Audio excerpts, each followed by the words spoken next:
terminate muna tayo guys dahil sa ilalim na building sa basement. Kakabit natin ito 250 na mm na aluminum cable.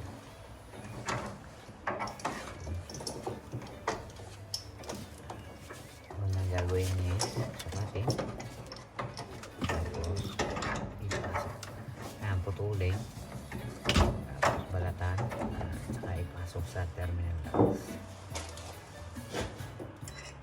tapos pihitin ng alinki. Bilis lang. Dobro bili kuryente yan. Simple lang gawin nito na rin. Pihit lang.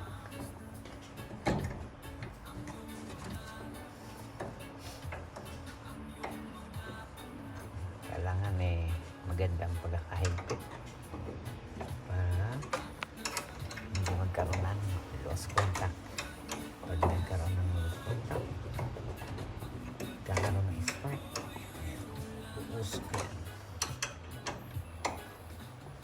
lost connection.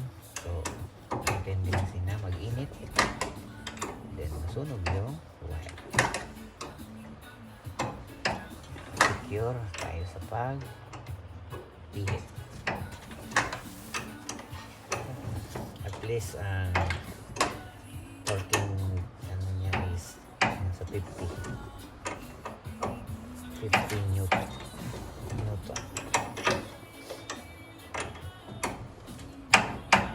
Yeah.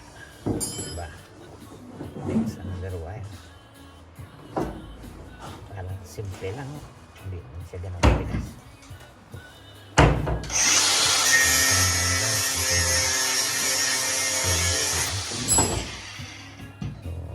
Solo natin ang pagdetermine. Maliin. Yan. Sukat. Then pwede na natin kung sakto ang sukat, yun ang balatan, alisin ng insulation, kunin ang tamang sukat ng cut natin para hindi siya sobra dun sa pagtitawag.